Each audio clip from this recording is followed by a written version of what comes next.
Hello everyone, I hope all of you are doing good. Just give me a second, students. Let me share the screen.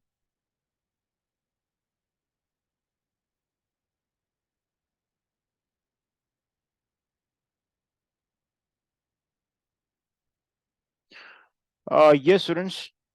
So before proceeding with the session, let me introduce myself. I'm Mohan Kumar.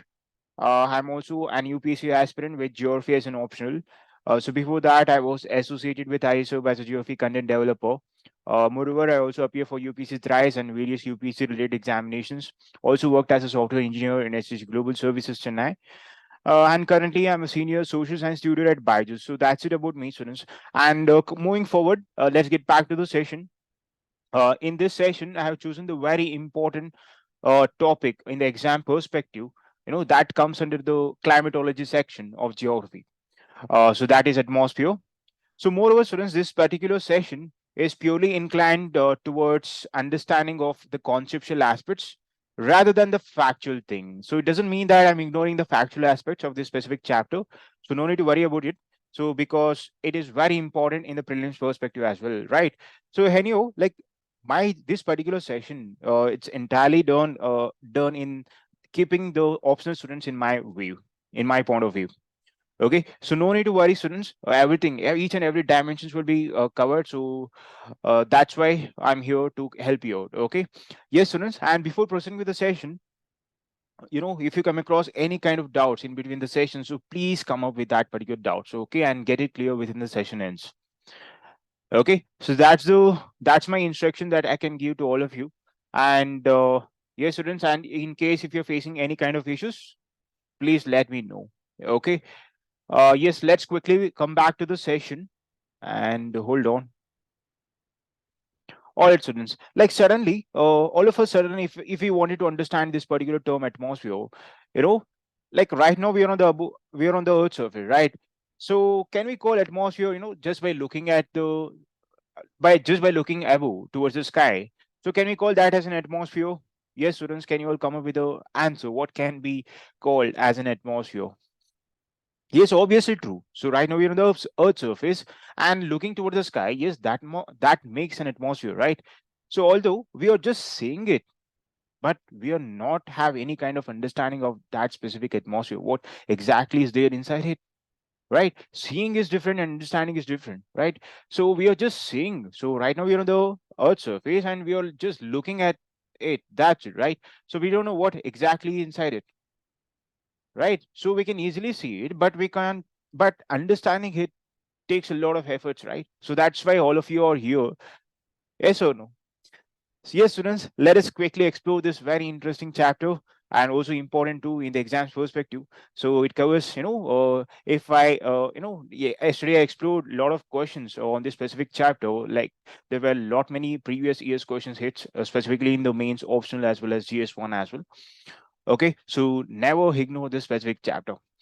Yes, let's quickly proceed with the session. And I just wanted to ask you one very basic and simple question. Even a layman can answer this. That is, what makes our Earth a livable planet? I mean, in a more simpler way, what are the different essential features? I mean, the life supporting features this Earth has in order to call it as an habitable planet. So come up with the answer, students. Whatever it may be, just come up with the answer. Great. So, like the three important and also the three notable factors this earth possesses, that is the first is it has an abundance of oxygen, right? So that is why we are able to live on this earth surface. Okay. So why earth has a different features compared to other different planets of the solar system? Yes or no?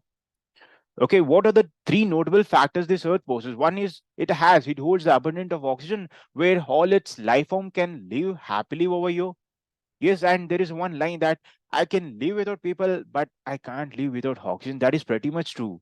If we talk about the life aspect, right? Yes or no? We can live without any people, but no, without oxygen, nobody can survive over here, right?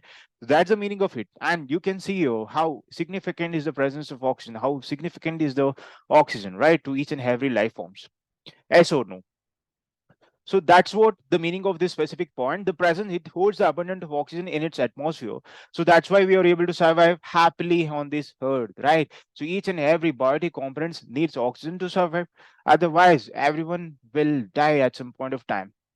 Yes or no? And coming out to the optimum temperature to retain water in its liquid form, what does it mean actually? So optimum temperature means, like, the earth has the capability to regulate the temperature, using the atmosphere. So here the atmosphere, it regulates the entire temperature, so that each and every life supporting, so that it supports each and every life forms over here. Yes or no? So why, if let's consider, if the earth has more than 100 degrees Celsius in each and every part of the earth, okay, can we live over here at this specific, I mean, undergoing under this particular temperature? Not only hers, we can't live over there. Even the water bodies can never exist in this specific location, because everything will be evaporated, right? So due to that huge temperature, if the earth has a extreme temperature in each and every part of the earth, nobody can survive here, right? Yes or no? That is the way, and that important notable factor, that stands away from other different planets of the solar system. That is, it can be Mercury, Mars, or Venus, Jupiter, Saturn, Uranus, and Neptune, and so on, like that. Okay. And coming out to the we are under the protective layers, like we have the ozone, the well defined ozone layer, that is protecting us from the harmful ultraviolet radiations, right? So this is also one of the most important notable factor that we need to be aware of, right? So one is the presence of oxygen, and it can give us a favorable amount of temperature, so that it supports each and every life forms, each and every biotic components, right? So these are the three important factors, students, where we can understand why Earth is called a livable planet or the habitable planet, right? So I hope everybody understood this points. So moreover, like, let's come back to the session, students. This is just a simple concept, like why we are able to call Earth as a livable planet or an habitable planet. So now we are the actual concept begins from here, so moving forward, let's quickly look at the learning objectives. So I already told you, so this specific session is purely focused on the optional students, in keeping in a view of the optional students. So that's why I have done in the optional perspective. Okay, so here we have the concept, I mean, the objectives that we are going to understand and explore throughout the session. We have the concept of the atmosphere and its role in supporting the various life forms. And moving forward, we are going to cover the composition of the atmosphere as well. And after that, we are going to explore the atmospheric layers based on chemical composition and thermal variations. Okay, and ultimately, we are going to cover the last topic of the session, that is pressure belts of the world. So anyhow, which is one of the last part, that is indispensable part of the exam, that is previous year's questions, right? So we can never ignore that previous year PYQs, right? So anyhow, that is also going to be dealt in the specific sessions. No need to worry. Oh, what happened to my video?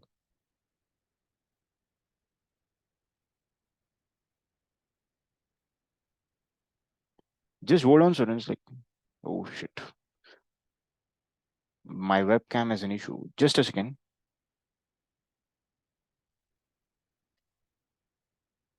All right. So I hope all of you are able to hear and visible. I mean, I hope all of you are able to hear my voice, and I hope I'm visible to all of you. Yes, great. Sorry for the interruption, students. I met with some technical issue in between the session. All right, so these are the different topics that we are going to explore today in this session. So no need to worry. I'm here to make you all understand about each and every concepts here. Yes, so let's begin with the first topic, that is the concept of the atmosphere and its role in supporting various life forms. Yes, let's get back to the concept of the atmosphere, students. How do you define atmosphere as? How do you define atmosphere? So already told you, just by staying above the Earth's surface, if we look at the sky, we can only see the atmosphere, right? And even though we are just looking at some part of it, not the entire atmosphere, right? Yes or no? So that's a simple concept, students. Atmosphere is all about, it's a thick cover of gases. You know, it's a thick cover of gases that envelopes the entire Earth, the spherical Earth.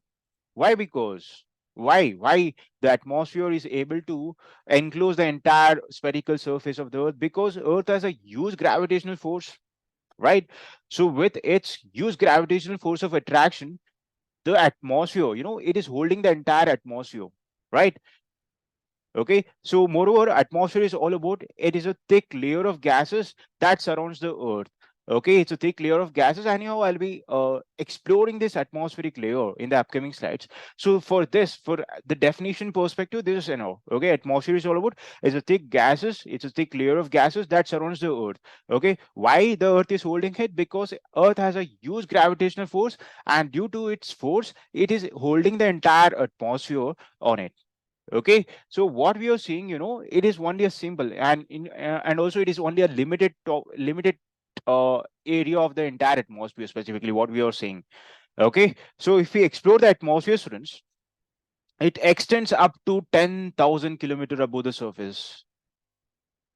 Had you all had you all assumed this particular word that is 10,000 kilometer, what we are looking at the sky, it may be around like 1 kilometer or 2 kilometer or 5 kilometer as well, but we can never look more than this 10,000 kilometer, right?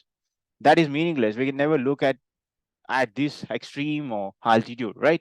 So that is what that is the meaning. That is why we are here to to explore this 10,000 kilometer. What's present in this 10,000 kilometer above the Earth's surface. Okay, so it extends up to about 10,000 kilometer above the Earth's surface, and its significance beyond 10,000 kilometer. What's there? Like it should be a curiosity in our mind, right? What may be present above 10,000 kilometer, right? So can we assume, like, there is an infinite space about 10,000 kilometer, where we don't know anything about it, where we are not even aware of that particular space, right? Yes or no? So it doesn't mean that, students, like, as we go away from the Earth's surface, as we go beyond the Earth's surface, the air will get thinner. Okay, the air becomes so thinner and thinner compared to the one which is near to the Earth's surface. Air will be very rarefied, and it will be very thinner and thinner, and the density of that specific air will be even more lesser. You can't even stay over there. Okay, so, and one important fact that you all should understand, about 75% of the atmospheric gases are present within the 11 kilometer itself. Okay, I hope all of you are able to understand my point. Yes or no? So this is about the important concept that you're all supposed to understand about the atmosphere. Okay, so although we define the atmosphere and how long it extends, that is 10,000 kilometer, and its significance beyond the 10,000 kilometer. Yes or no? So here, like, if we explore this entire atmospheric phenomenon, students, like, let's assume the matter itself. Matter exists in three important states, right? One is the gaseous, and the other is the solid, and also other is the liquid state, right? And also, if we explore the globe, we can also we can also correlate this matter with this different domains of the globe. That is hydrosphere exists in the liquid state, right? And we have the atmosphere exists in the gaseous state, and ultimately we have the lithosphere exists in the solid state, right? Yes or no? So yes, we can compare these three different domains of the earth existed in these three important states, right? So here, what are we trying to explore about entire gaseous layer of the entire earth, right? That is atmosphere. Okay, let's try to explore each and everything, students. And moving forward, we have its importance, how the entire atmosphere is playing its role in supporting its various life forms. That is, the first thing is it supplies the various life-giving gases. Like, the human wants oxygen for inhale purpose, right? So we inhale oxygen, and we exhale carbon dioxide, and that particular what we exhale, so that will be taken up by the plants, right? So for its further process, that is photosynthesis and all, like, by using the chlorophyll under the photosynthesis process, they'll manufacture their own food, right? That is what we are supposed to understand, right? So atmosphere has the capability to support and also to provide the various life-giving gases like oxygen, carbon dioxide, and also the nitrogen over here, right? And moreover, we have the one important topic, that is atmospheric pressure. What do you mean by the atmospheric pressure? It is also being considered as one of the most important climatic element. What is that atmospheric pressure? Let's say, students, right now we are on the earth's surface, right? Let's take a column of air, and let's weight it, like, specifically the weight of the column of air, on the earth's surface, and you can take the same weight of the column of air on the altitude higher than the above altitude above the earth's surface, we can say. Okay, let's say you can go to some mountains like which is about 1,000 meters, more than 1,000 meters, 2,000 meters, and so on. Okay, you can compare the air pressure on the earth's surface and also above the earth's surface, which is more than 1,000 and 2,000 meters and more than that, whatever it may be. Although the pressure varies if you are going beyond the earth's surface. So I'll let you know each and every concepts in the upcoming slides about the atmospheric pressure. Here how why we are calling that as one of the most important climatic element is because of it it why the entire rain is happening, why the rain bearing winds are happening over the entire earth surface is because of the atmospheric pressure itself. Okay, so and moreover, the various climatic phenomena and various weather phenomena is happened only because of the atmospheric pressure over here. Okay, so atmospheric pressure varies at different part of the earth. It is not at all same.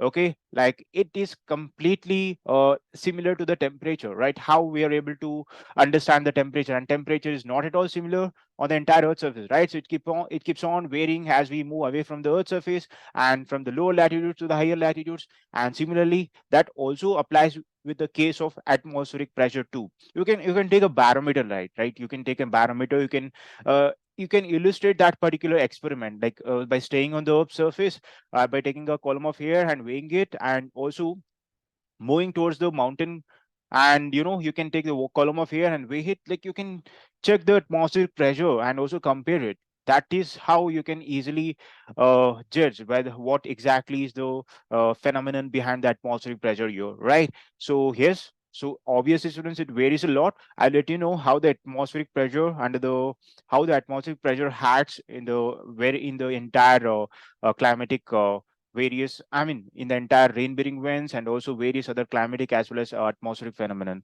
Okay, so I'll let you know under the pressure belts of the earth. And here more about it also responsible for natural and also man-made processes like plant growth and also agriculture, soil formation, human settlements, right? So atmosphere is all about like how it is helping each one of the life forms, because for the formation of rock, it takes into consideration of the atmospheric phenomenon of the atmospheric condition. Okay, if the temperature is high, it takes only few years, and if the temperature is low, it takes a lot of years for its weathering to happen, right? Yes or no? It is responsible for various other phenomena like man-made, it can be the natural aspects, plant growth, agriculture, soil formation. So how the soil get formed due to the weathering of rock. If the rock need to weather, it also need to consider about the atmospheric phenomenon, right? Human settlements, how human beings are settled based on the atmospheric phenomenon. Nobody will settle in the places where they experience the extreme climatic conditions, right? Obviously they always prefer the people, they always prefer the moderate amount of climate, right? So that is the meaning of this. And coming over to the next point, that is temperature regulator. We have already explained you the earth as an atmosphere, and here the atmosphere plays a huge role in controlling the temperature throughout the earth's surface. And here I just wanted to mention that particular word, that particular term, that is atmospheric circulation.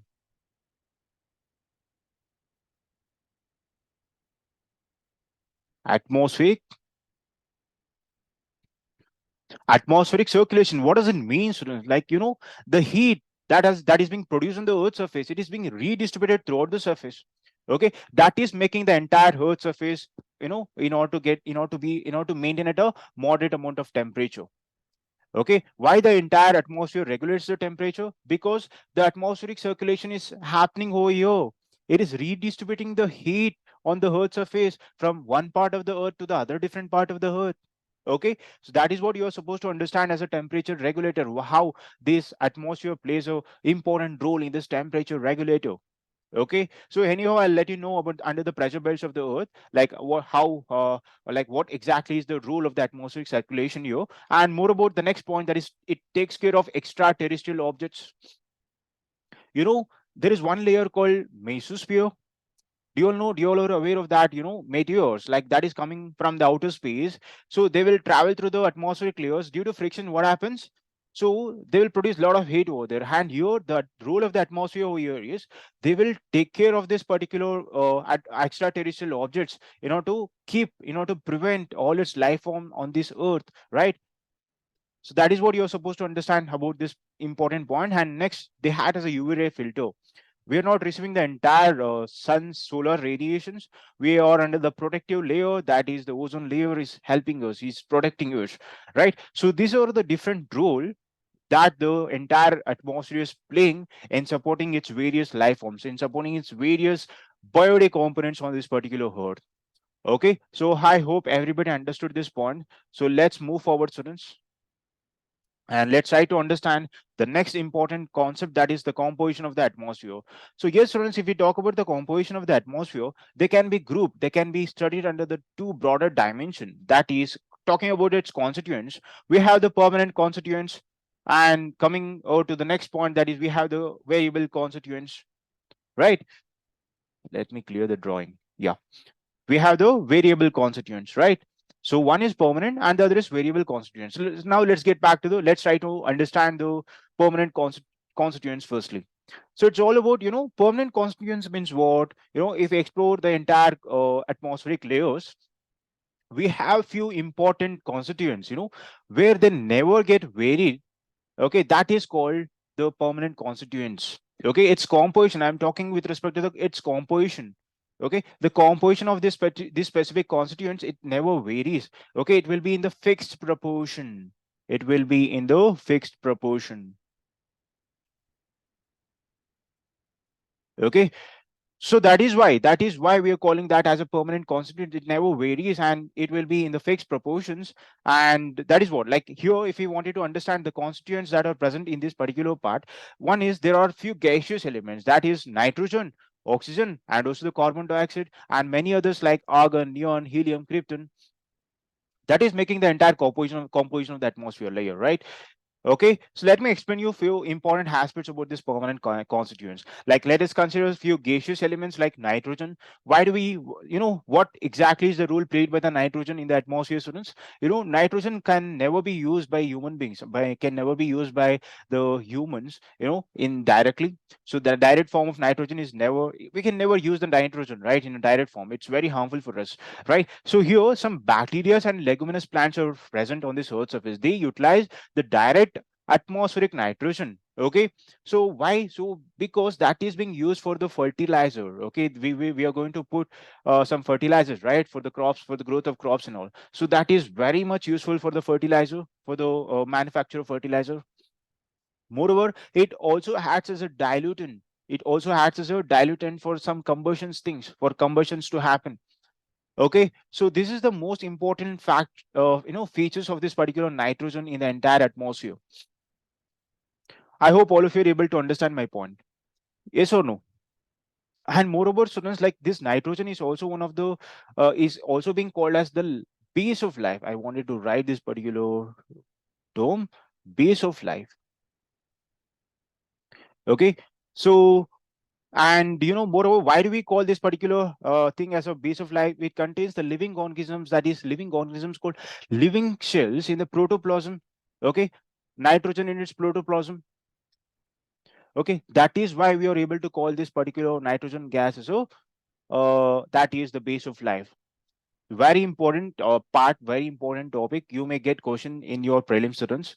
Okay, and moving forward to the next gaseous element, that is oxygen. We have oxygen, so like already told, it is one of the inherent part of the human beings. It is one of the inherent part of all the life forms on the earth, right? So without oxygen, nobody can survive, and without oxygen, no combustion can happen, and no oxide formation can happen, right? So if the rest wanted to happen on the iron surface, they need an oxygen, right? Fe plus O2. What happens?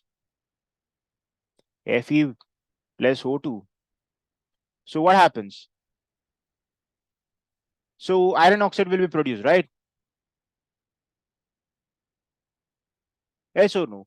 So iron oxides will be produced in this specific process. Yes or no? So that is what I meant to say. Without any oxygen, without oxygen on this particular atmosphere, no oxide formation will happen, no combustion will happen, because combustion needs oxygen, right? The appropriate amount of oxygen input to that particular thing to happen, right? So that is what I meant to say. Oxygen also plays a very important role in the composition of the atmosphere. And talking about the next third important gaseous element, that is carbon dioxide, we have, you know carbon dioxide is being called as a greenhouse gas. That is one of the great observer of heat.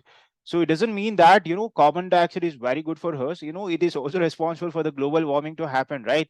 So if you're able to, if the earth has no trees at all, if the deforestation is happening continuously, ultimately, the global warming will happen. The atmospheric temperature will rise, and that will create, and the polar ice caps to melt, and finally the sea level rise will happen. Okay, the mean sea level will be raised, right? So this is the entire story behind this particular carbon dioxide. Okay, so we need to keep each and every temperature in a moderate amount. So because we have these important gaseous elements, so it will adversely affect the entire atmospheric phenomenon, students, like if you're not able to follow this particular environmental concerns, okay, environmental rules and all. So that is what you're supposed to understand. And more about the variable constituents, coming out to the water vapor, we have the particulate matters we have, and also some gases present over here. Okay, so that is what you're supposed to understand, like some gases like carbon dioxide, ozone, and also the methane over here. Okay, so how this water vapor is acting as a variable constituents, I'll let you know. Before that, students, like I missed you some important concept, right? So under the gaseous elements here, the nitrogen contributes more. It is around 78%. It contributes 70. Then in the entire atmosphere, nitrogen has 78% in it. That is making the most abundant gaseous element in the atmosphere. Okay, and the next place comes with the oxygen. It constitutes around 21%. And argon and the rest, all other gases, it constitutes only the 1%. In this 1%, argon constitutes 0.93%, and rest, the 0.000%, it will be contributed by other different gases like and helium, neon, krypton, xenon, and other inert gases like that. Okay, so that is the factual thing that you are supposed to understand. Like you may get question on this in your prelims examinations. So coming to the variable constituents, we have the water vapor, we have the particulate matters, and some of the gases like carbon dioxide and ozone and methane that we discussed just away, right? So talking about the variable constituents, we have the water vapor. Water vapor is not the same each everywhere on the earth, right? It keeps on varying as we move away from the earth's surface. Why the water vapor is getting formed? Because of the huge temperature prevalent on the earth's surface, right? Let's say there is a water body. If there is a huge temperature, that particular atmosphere will be containing a water vapor, right? And it keeps varying as we move away from the lower latitudes or upper latitude towards the poles. And particulate matters, students, like why we are able to see the blue color of the sky, and also why the sunrise and the sunsets are in the red color, red and orange color, because the dust particles are called the particulate matters over here. Many dust particles are present in the entire atmosphere. Okay, that is reflecting on us. Okay, when the sun's rays hits that particular dust particles, the entire that particular radiations will be scattered, and that particular scattered will be seen as a color, like based on that particular scattered radiations, that particular color will be scattered. Why the entire earth sky is blue? Because that particular part of the color is getting scattered, right? So that the entire radiation is hitting that particular dust particles. And here what are we trying to see? The blue color of the that white color is getting scattered. That is why we are able to see the blue color of the sky. And that also applies in the sunrise and also the sunset as well. Okay, so moreover, we also need to understand about the methane as well. That is also one of the greenhouse gas. It also one of the contributor of the greenhouse gas, where we get the methanes, from the like wetlands and some other places, like these are the main important gaseous elements, students, like that contributes the entire composition of the atmosphere. One, we have the permanent, we discuss about the permanent constituents, and the other we discuss about the variable constituents, right? So this is what we are supposed to understand. And moreover, students, if you come across any doubts till now, you can ask me. Okay. Yes. So moving forward, we have the very important topic, that is atmospheric layers, to discuss over here. Let me clear all drawings first of all. Yes, great. So we have the atmospheric layers based on the chemical compositions. Yeah. Atmospheric layers based on the chemical composition and also thermal variations. So let's try to explore the first topic, that is the chemical compositions, like the layers based on the chemical composition. We have the homosphere, heterosphere, right?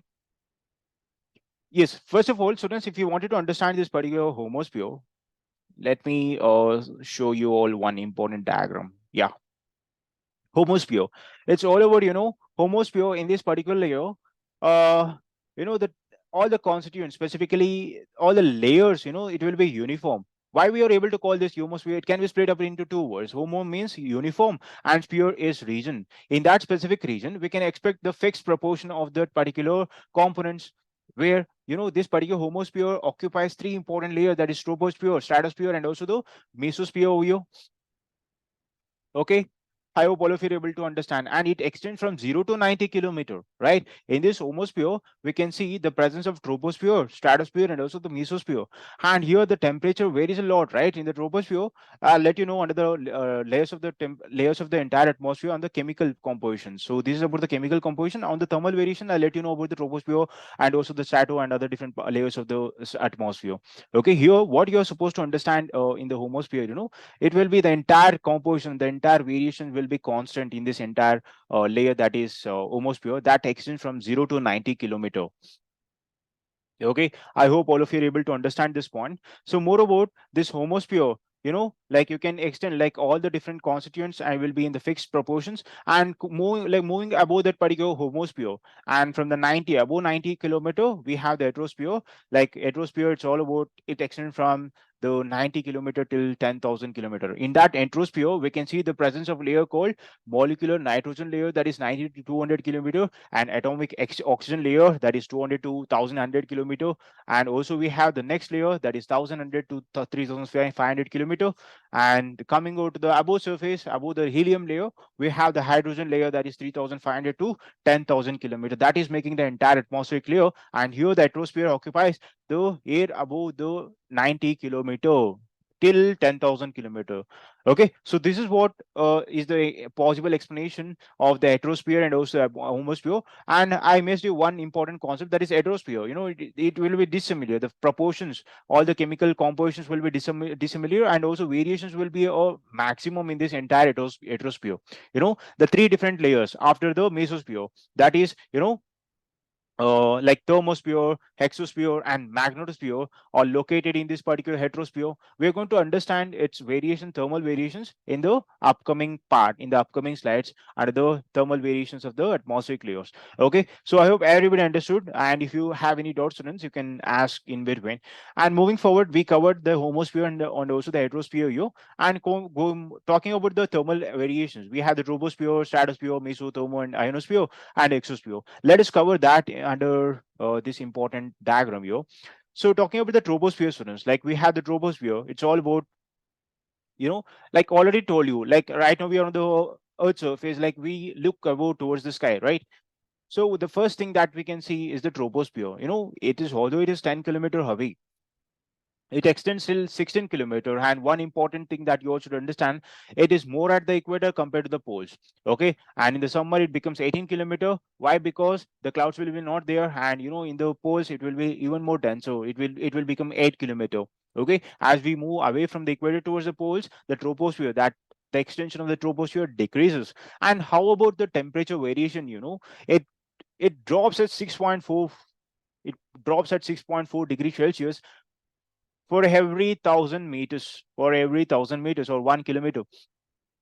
That intense, that this is the variation of temperature in the troposphere layer. Okay, I hope all of you are able to understand. And how's the characteristics of the hair in the troposphere? The characteristics of the hair in this troposphere, the hair will be very thicker, and the density of the hair will be maximum, because the air is thicker and density will be higher, right? Yes or no? So as we are moving away from the earth, the density of the hair near to the earth's surface will be maximum. Okay, as we move away from the troposphere, the density of the air and also the air will become thinner and thinner from its thickness that it had before. Okay, that is what you are supposed to understand, students, with respect to the troposphere. Okay, and one important transition is there, that is the tropopause. So why is it present here in this tropopause pause? Like, as we are able to see the variation of temperature until the 10 kilometer, until you can see in the 16 kilometer, like you can expect a kind of temperature, like a temperature will go constant suddenly, it will become stagnant in this particular tropopause. It's all about the transition between the stratosphere and also the transition zone between the stratosphere and also the troposphere. Here the temperature will be fully constant, fully stable, and no variation will happen. And one important thing that I wanted to mention over here, the jet streams, that this is one of the powerful element. It can flow only in this particular layer, that is tropopause, and also it flies in the stratopause as well. But the jet stream is one of the powerful element in this particular tropopause layer. Okay, so this is what you are supposed to understand. So that is the transition zone between the stratosphere and also troposphere. And moving forward to the next part, and one important part I missed, that is troposphere. It is one of the weather making layer. Why do we call it as a weather making layer? Because all the atmospheric weather phenomena, like if we consider the rain and also hailstorms, thunderstorms, snow, everything, all kinds of precipitation will happens in the troposphere, right? So that is why it has been designated as the weather making layer. That is one of the most important thing that you all should understand. Okay, and more about the stratosphere. Moving forward, we have the stratosphere. It comes up with the stratosphere. So here, stratosphere lies in the mesosphere, and mean stratopause is acts as a kind of transition zone between mesosphere and also the stratosphere here. Like, what can we expect in the stratosphere, students? That is also pretty simple. Like how the troposphere we explained, we understood about the troposphere, so that also applies with the stratosphere as well. But here the temperature variation and some importance also need to be understood in this particular stratosphere. So what is that? The temperature variations fairly remains constant. It will be very cool compared to the troposphere and all and other different layers of the atmosphere over here. So it will be very cool, students. You can see here, like the temperature, it extends. First of all, it extends till 50 kilometer, and to the first 20 kilometer, it will be very constant. And soon after the 20 kilometer, the stratosphere experiences a kind of variation in its temperature. It suddenly increases. Why? Because the ozone layer is situated here. It suddenly observes its temperature, right? And that's why we can expect a kind of variation in the temperature here. Okay, you can see over here, right? So the temperature is varying, right, in the stratosphere. It is increasing, right? In the x-axis, you can see the variation of the temperature, and in the y-axis, you can see the altitude. So that is what I mean to say here. The temperature is increasing here, right? The temperature is increasing here. Okay, and that's about the stratosphere. And one very important thing that you all should understand, why why the entire aeroplane have found its pathway as a stratosphere. So stratosphere is one of the pathway for all the aeroplanes to fly, because we can never expect a kind of dust particles, clouds. Okay, that is making one of the most convenient way for all the aeroplanes to fly over here, or all the jets planes to fly over here, right? So one most important factor that you all should understand about this. So this is the pathway of all the aeroplanes, and the possible reason that we can give is this that I explained just away. And moving forward, we have the stratopause. That is also one of the transition zone between the mesosphere and also stratosphere. I mean, the same applies with the case like what we understood on the troposphere. It also applies with the case of stratopause as well. And temperature fairly goes constant, and ultimately it keeps on decreasing in the mesosphere. Talking about the mesosphere, it extends from 1080 degree in 50 degree I mean 50 kilometer to 80 kilometer. You can see here, the y-axis shows all the parameters about the altitude, and the x-axis shows all about the temperature variation here. And your right hand side of temperature shows plus, I mean the positive temperature, and its left hand side shows the negative temperature. Okay, so here in the mesosphere, the temperature is it is decreasing drastically as we are moving away from the Earth surface, right? And one important, very important concept that you all should understand here. I mentioned one part of the extraterrestrial object, that is meteors. While they are entering from the outer space through the atmospheric layer, we can expect the meteors that is crossing in this particular mesosphere. Okay, and anyway, the atmosphere will take care of that particular meteors, in supporting all its by supporting all its life forms, so it will not create any kind of harm to its life support, to all its life forms over here. Okay, so that is what you are supposed to understand. Moreover, with the next part, that is mesopause, we have that is also one of the transition zone between the thermosphere and also the mesosphere, and temperature will fairly remains constant. And the next part and the next layer, we have the thermosphere. And here, students, in under this thermosphere, there is two important broader categories. One is the ionosphere, and the other is isosphere, I mean the entire isotherm specifically. So what we are supposed to understand in this particular thermosphere, I mean where it has been designated as the ionosphere and also the isotherms. So under the ionosphere, students, like we can expect the electrically charged layer. Okay, so there is a presence of electrically charged layer where it supports for all the broadcasting and also the telecommunications to happen from the Earth's surface to reach its nook and corner above the, I mean, throughout the world. Okay, so that is one of the essential feature of the ionosphere. Okay, and moreover, like thermosphere and another important term, that is isotherm. We can expect, then isotherm is all over the same temperature at that specific latitudes. And here, one important phenomenon will happen, that is aurora borealis. Okay, so we can see a kind of strange light in the polar zone due to the electromagnetic actions. That is called aurora borealis in the northern hemisphere and also aurora australis in the southern hemisphere. Okay, that is what I meant to say. This is one of the most important phenomena that will happen in the thermosphere. And next we have the next extension will go with the ionosphere specifically. So here I failed to mention the ionosphere extension 80 to 400, 80 to 400 kilometer, and then 40 to 400 to 700 kilometer is with the exosphere. So then we can see the temperature drops at 1200 kilometer. It varies with respect to the 1200 kilometer. Specifically in the exosphere, it drastically increases as we move away from the thermosphere, because the altitudes keep on increasing, right? Yes or no? And according to the facts, it's very little know about this specific, very little facts about exosphere is known specifically in this entire layers of the atmosphere. And more about that, we have the last part of the last layer of the atmosphere, that is magnetosphere. So what do you mean by the magnetosphere, students? Like, we can expect the higher rate of temperature, and here the entire air is fully rarefied. It is very very thinner, and you can never breathe at all if we go at that particular altitude. And the air density is very less, that's why the air is so thinner over there. And moreover, we can expect a van alien radiation belt to happen here. So it is all about the rapidly moving protons that is originating from the color, that particular cosmic rays that is getting trapped in the magnetosphere. So that is getting trapped in the magnetosphere. So that makes a van alien radiation belt. Okay, van alien radiation belt.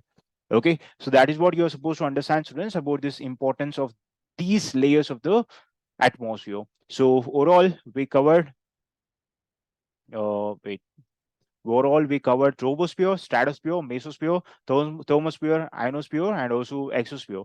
So we covered these 5 important layers of the atmosphere, students. And if you have any doubts, please ask me and come up with the doubts. Otherwise, let's move forward to the next important topic. I mean, the last topic of our today's session, that is pressure belts of the Earth. All right. So let's quickly cover the pressure belts of the Earth over here. So it's all about the definition, students. Like, how do we call the pressure? How do we define the pressure belts of the Earth? First of all, let's try to understand why the pressure belts are getting generated over here, right? So due to the heat of the sun, right? Without the sun, nothing, climatic phenomenon will happen. So why the pressure belts are generating? Because the heat of the sun. You know, why the low pressure is creating? Again, the heat of the sun, right? Again, the rays of the sun. So I'll let you know what exactly is the pressure belts of the Earth, and you will firmly understand the pressure belts of the Earth at the end of this explanation. Okay, so what exactly is the mechanism that is happening on the throughout the Earth with respect to the pressure belts here?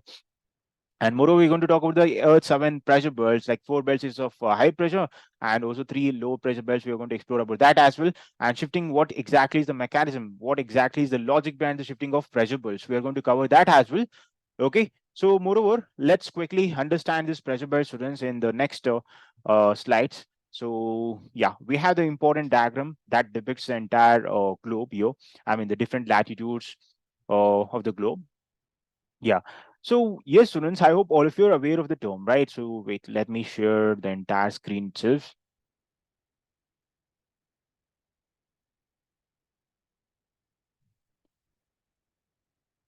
Yes, I hope all of you are able to see the entire screen here.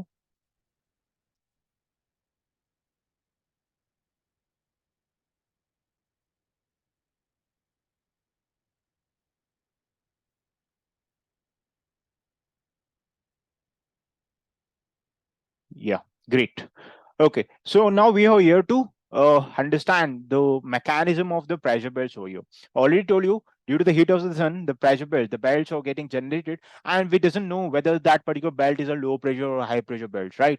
So let's try to understand where exactly is the latitude where we can see the low pressure and which latitude is generating the high pressure belts. Okay, yes. So let's quickly designate this particular latitudes into its define its to into the meaning of that particular latitudes. We have the equator, so 0 degree has been called as a equator, and we have the Tropic of Cancer, and we have the Arctic Circle, and also we have the Tropic of Capricorn, Southern Hemisphere, and we have the Antarctic Circle. Okay, so yes, let's try to understand the importance of the pressure belts here, students. Okay, yes, students, like I hope all of you are aware of that, right? The Earth. Let's say this is a sun rays. This is an equator. So we are like the entire equatorial region, it is receiving Hertz rays vertically, right? So that is one of the important concepts that you are supposed to understand throughout the year. I mean, throughout each and every 365 days, even irrespective of the Earth's tilt. Okay, considering the revolution of the Earth, irrespective of the Earth's tilt and irrespective of the seasons that is happening in the entire Earth, the equatorial region, it is receiving sun's rays vertically throughout the year, throughout the 365 days. That is making the entire equatorial region warmer. Okay, if the entire equatorial region is warmer, obviously the air will be dried, right? We can expect the dry hair. If the hair is dry over there, obviously that particular dry hair will rise upwards, right? The density of the air will become very thinner, and what happens, it will rise upwards, right?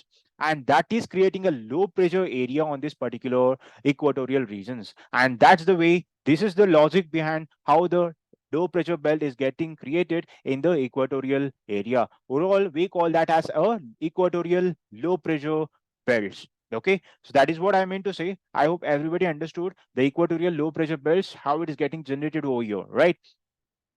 So that's what, and here we understood like how the entire equatorial low pressure belt is getting generated. So here, I have already explained you, right? So warmer here, it rises upwards because of the creation of low pressure. So here the equatorial low pressure belts are created or generated. So now the entire actual phenomenon begins. So wait, let me take one important, yeah.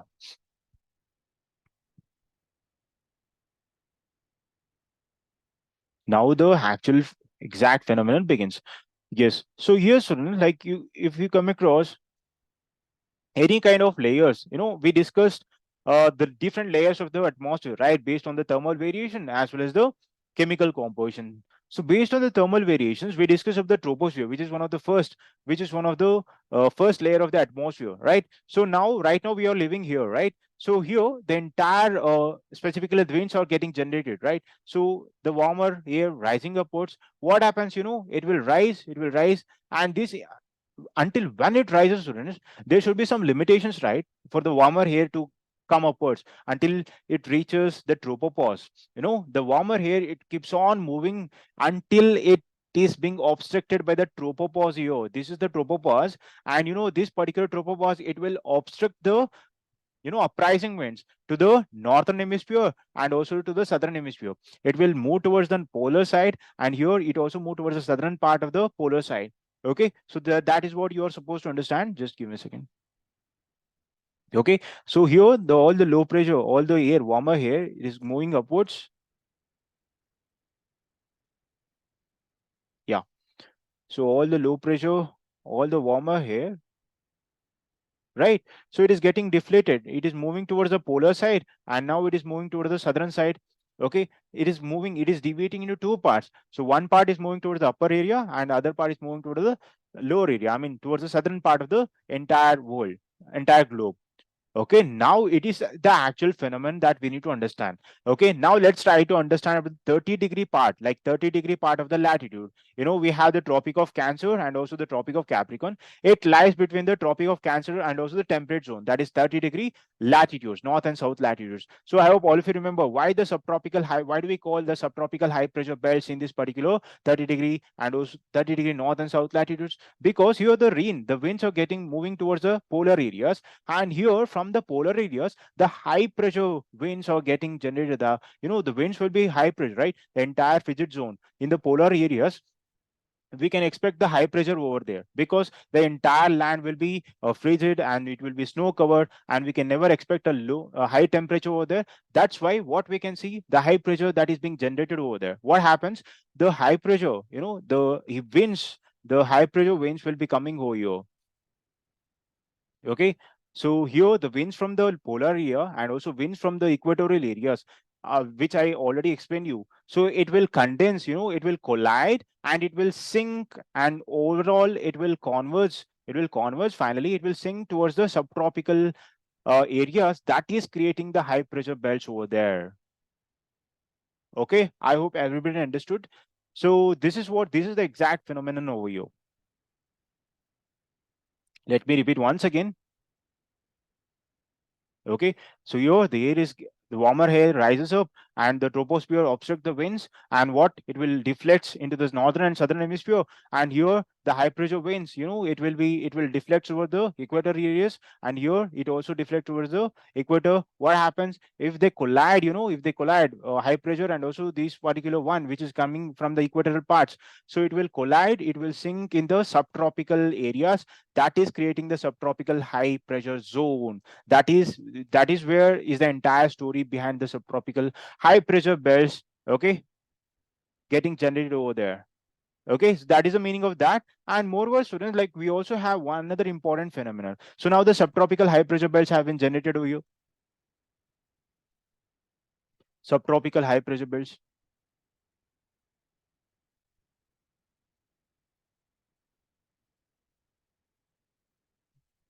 So this is the subtropical high pressure belts, and now we have the subpolar low pressure. So students, why I'm calling that particular subpolar as a low pressure? That should be an high pressure, right? Because according to our explanation, according to the concept, like if you're traveling from the equator towards the poles, we can expect a lower temperature to in the poles, right? So the temperature decreases as we move away from the equator, right? So but here that is not the case. The concept is not applying over here in the subpolar areas. Why the low pressure is getting generated over there? That should be high pressure, right? Yes or no? In the equator there will be high temperature, that's why there is high precipitation, that's why there is a low pressure.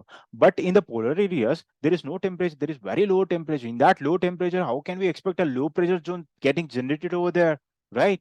So that is one of the pretty important concept that you all should be aware of. Why? Because in the entire low pressure areas, the land will be snow covered areas. So land, you can expect a high pressure zone in the entire snow covered areas, right? So that is what is the possible case that you're supposed to understand. So coming over to the ocean bodies, above the ocean bodies, we can expect a low pressure that is generated over there, right? So what makes here the subtropical high pressure belts, so it will deflect the winds, okay, to the northern, towards the poles in the northern hemisphere, and here towards the equator part. And this is also applies with the southern hemisphere as well. Okay, so whatever I'm explaining in the northern hemisphere, the same is happening in the southern hemisphere as well.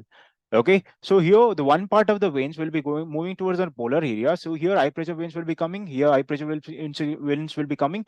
What happens, so since there is no region to sink over here, it will collide, that will cause a low pressure zone, and finally we can expect a kind of precipitation here in the form of water droplets here. So that is why we call that particular subpolar areas as a low pressure belts. In this particular subpolar areas, we can expect the low pressure belts getting generated over there. Okay, very, very important concepts. I hope everybody understood this. And moreover, in this frigid zone, we can expect only high pressure belts, subpolar high pressure belts. Okay, so we covered each and every part of this particular topic. So let me, students, like if I wanted to tell you, this is the equator, this is the low pressure area, and this is the subtropical, and this is the high pressure area, and this is the subpolar where we can expect the low pressure area. Okay, so I hope everybody understood that. And this is the entire pressure belt. So this is the reason, this is the story behind the generation of the pressure belt. So considering specific latitudes of the entire globe.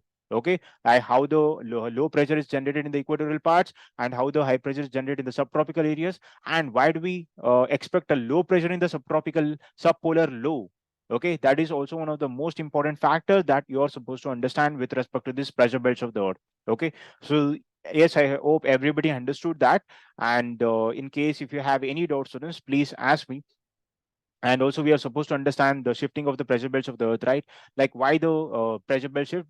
Obviously, the heat of the sun, in the northern, due to the apparent movement of the sun, earth is getting revolved around the sun. Here the due to the apparent movement of the sun is moving from the northern hemisphere to the southern hemisphere, and here the pressure belts are moving north towards the northern hemisphere in the summer and towards the southern hemisphere in the winter. So this is what the shifting of the pressure belts is happening in the entire globe of the earth.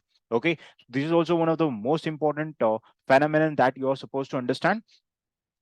Yes, students. So that's it, and let's try to cover another different concepts in the upcoming session about the Coriolis force and Westerlies, Easterlies. Okay, for this session, that's pretty much enough. And moving forward, students, we have a few important previous years question hits. Let's let's try to clear that as well. Yes. Okay, so these are the PYQs 8 students. I specifically have jotted all the important questions that had appeared in our previous examination, previous years, that is prelims and in the mains perspective. Like, consider the following statement that is pre 2020. This particular question had appeared in the prelims 2022.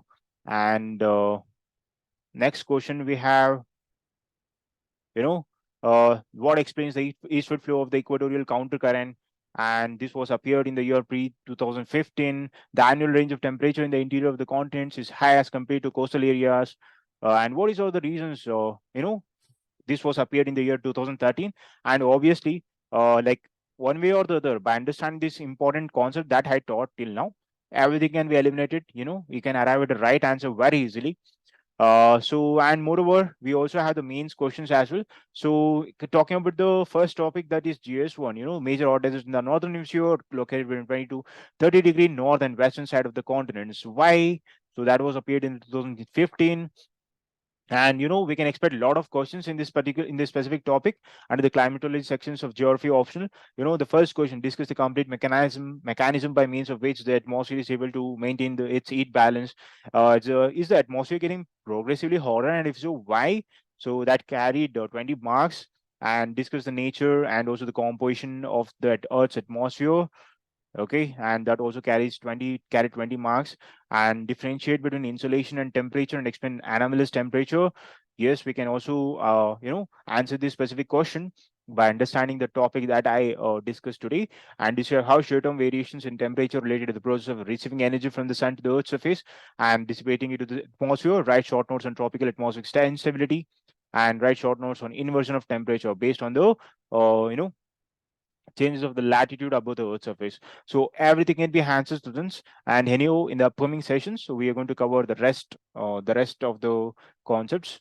Okay. So yes, students, let's quickly end of the session. And thank you so much for joining today's session on this very interesting part.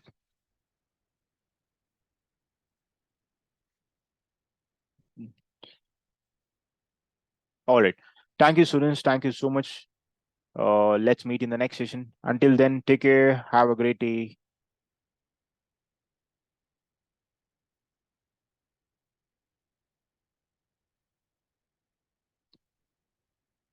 Yes, students. Thank you so much. Take care. Have a good day. Bye bye.